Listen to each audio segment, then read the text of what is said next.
meaning that the first one's at 385. It's called benzene. Why did you start at 385? Is that just the lowest temperature we can burn at, where we get a little no, bit? it's the lowest temperature of which the carcinogens start to show up on the spectrum. So if you're being a health guy and you're a connoisseur, like, look, I want to get a little stoned, I want to be moderately high, but I have a business call in an hour, I got to talk to my mom tonight, I don't want to be whacked out. So you would go to a vape like this, and you would say, I'm going to take a low temp vape. It's better taste, it's a better sensation, it's not going to knock you on your ass. And people who are buzzcrafting would prefer to have the control that they can dial in exactly the feeling they want on the strain they want. And the DaVinci gives them that temperature control. Other companies claim to have it, but when you put the temperature on their units, look, they've built their bowls with metal. They're 50 degrees above or 50 degrees below, and there's no science to what's going on. It's very inconsistent. And we found that the connoisseur is going to want their control. They're going to want their hit exactly as they've decided to do it. It's like your whiskey. You want that neat, you want it on the rocks. You mix it with Coke, you mix it with ginger ale. People get very specific how they want their buzz. And so we just want to give the connoisseur the tools that they can dial in whatever experience they want with a degree of control. It's going to be clean. It's going to be accurate. What's your preferred temperature? Like, what are you puffing on right now as you're sitting in the office? Because you do mention that you can dial it down, and we'll do a quick plug in a second, but what's your temperature? I'm at 370. And 370, it's a gentle vape.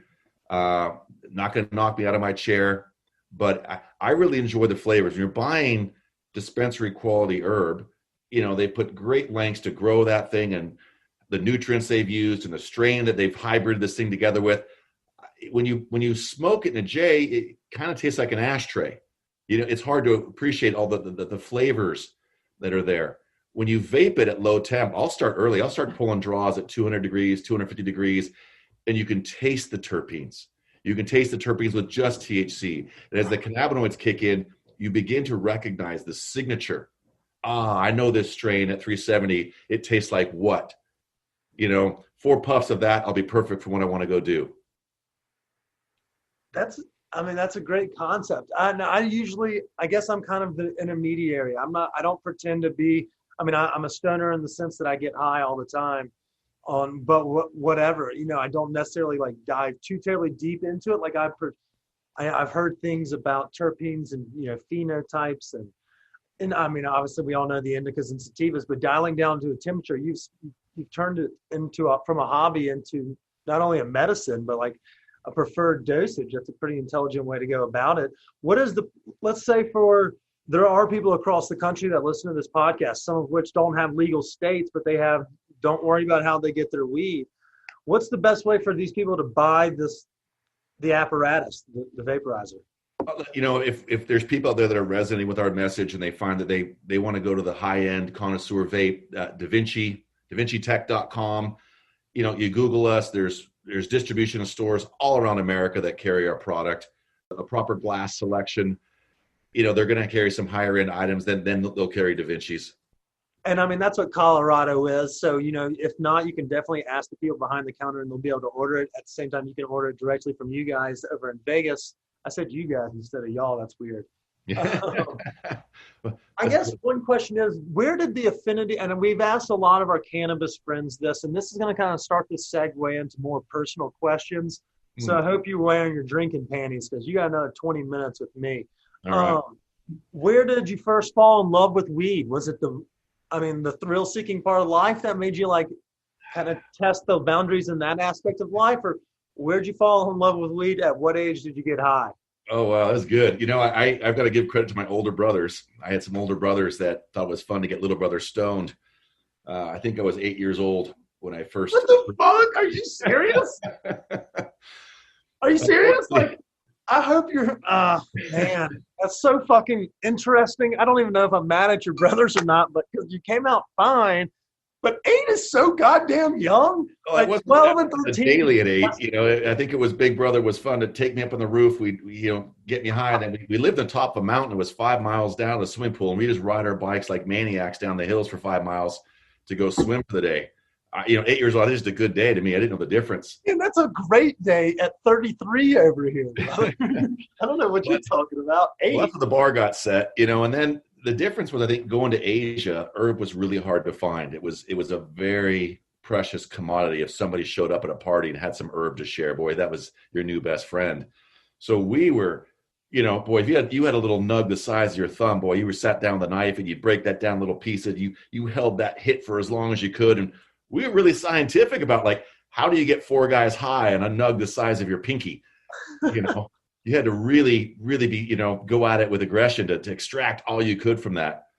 But the art of consuming cannabis and adventuring has been a lifelong practice. I mean, that's just from, being in the mountains and doing the bungee jumping off the bridges to even how I conceived the bungee tower. I remember, we pitched a guy for a bungee tower. The meeting didn't go so good. And I said to my buddy, Mark, I said, we're smoking a jet. And if we could just put the bungee tower and put like 4 or 5 more scare you rides on the outsides of it, we could build a super tower and really screw with people. We got so stoned that we all of a sudden we figured out how to put 5 different rides on one mega structure.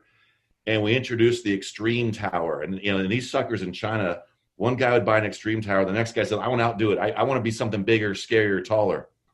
And that was all cannabis inspired. We were like, how do you make the scariest rides in the world for people safely? And we thought that stuff up while high. Dude, so we're talking while I'm in my home. You have me as we're watching baseball and things.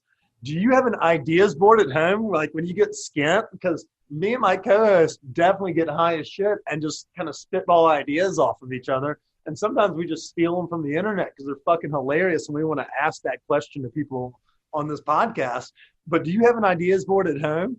Absolutely. I have over 500 ideas on my phone. I found that the notes page on my notes page is flooded. Flooded with ideas all over the place. Cities and food places to hit. It's absurd. Yeah. And I think it's good. I think that's the blessing of cannabis, is that it unlocks the imagination. And if you don't have a phone to capture the idea, that's the problem with being a stoner, is that the idea goes away as soon as the high is gone. So you kind of forget stuff. My girlfriend's going to be like, yeah, you don't remember dick. And I'm like, well, that's because I'm not high right now. If I get high, I'll remember all those things I thought. And the theory in college was, study high, test high, score high. And it seems that you've applied it into a business sense of conceptualize high, make $1 million in China high, and then come back here and then start growing marijuana to get other people high. Look, I think cannabis high is what the value I find is that it gives you a new perspective. Like if you're looking at that problem, whatever it is, build a product or take a test, and then you augment your reality with cannabis, you're looking at the same situation from a different perspective. And the wise man's going to now earn the real estate between where he was to where he's at now. If that's like a 30-degree shift, you grab that perspective from every new angle in the middle. The unwise man never figures out the new angles. It's kind of conversation with people who don't agree with you. It's really good to engage in, fierce conversations so you learn. You want to take on notes of people that don't think like you, they don't agree with you, so you can augment your understanding, not only to help you be a better instrument to help others understand, but then you get to share the information from a broader perspective. You can reach more people and help more people to their understanding with that. And I think cannabis is that gift. It gives us a broader perspective to share and assimilate information. Doing this podcast is not only learn from somebody else's perspective, just a little bit about them and things of that nature, but also kind of look at the world through a different pair of lenses. So, Cannabis is kind of like that other perspective where it's also something that brings people together so you can have those conversations as well. So look at us right now. And you're about to hate the shit out of me because I have some questions that I'm about to ask you. And they're fucking hilarious. And they're brought to you. Should I drink one or rip one here? We gotta. I would recommend, I'd probably do a little bit of both because these questions aren't easy. All right, they're both double-fisted. We're ready for you. All right.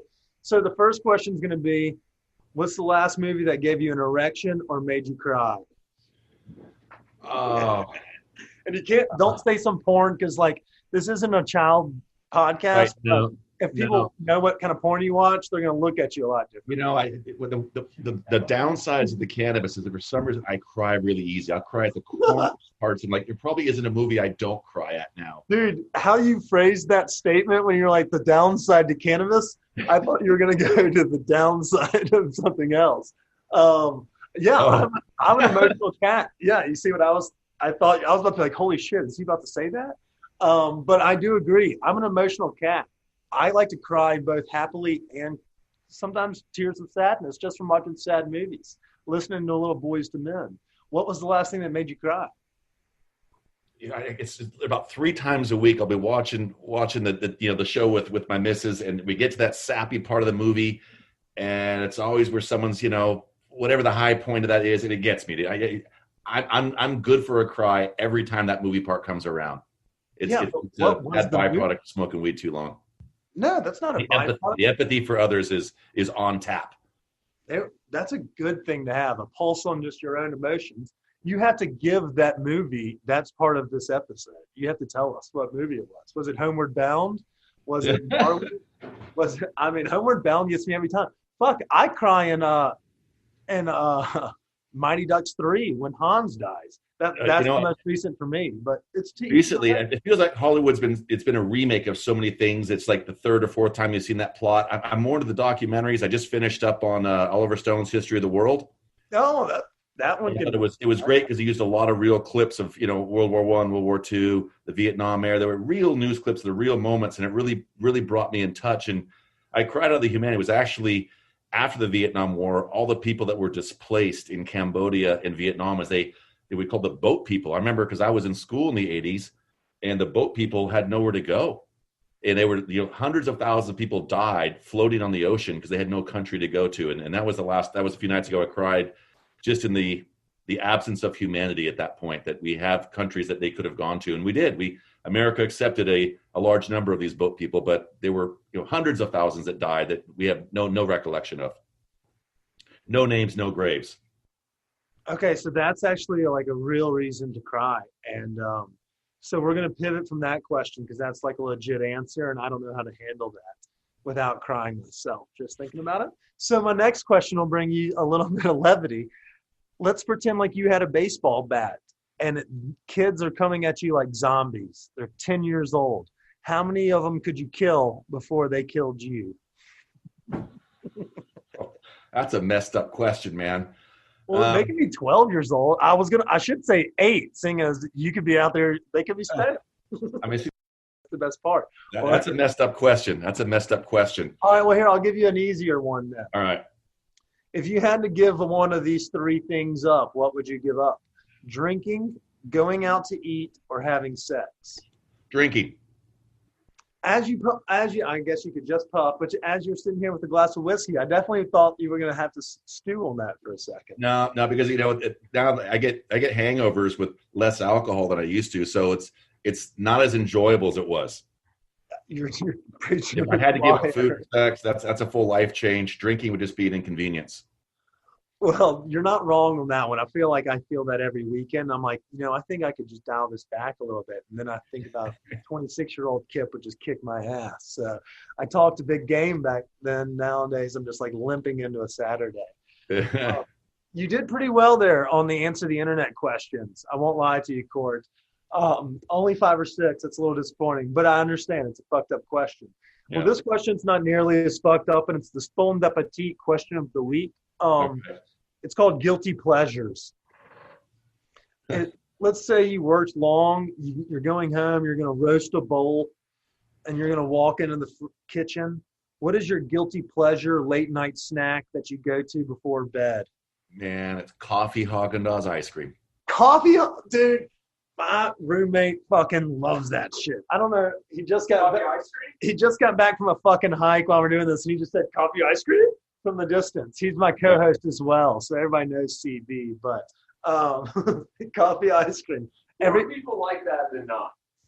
And because they use a richer cream, it's like 3 hours fresh from the cow, which is what makes that so good. It's just so fat. It takes a lower temperature. So you're always digging deep in the freezer, like low down the corner. You get that hard Haagen-Dazs out. So you got to work for every little spoon. You're grinding like a miner. You're digging tunnel trying to get that little bit in the spoon. I don't know. It's a good experience. A lot of zen in that. On the approval, and I seem, I guess, to be in the minority on that one, but I don't know if that's a podcast thing or if that's just our guests. I need to get better guests. All right, Cort, we do appreciate you joining us tonight. We always ask one question before we leave, But before we do that, I want to remind our listeners, how can they find not only your product, but also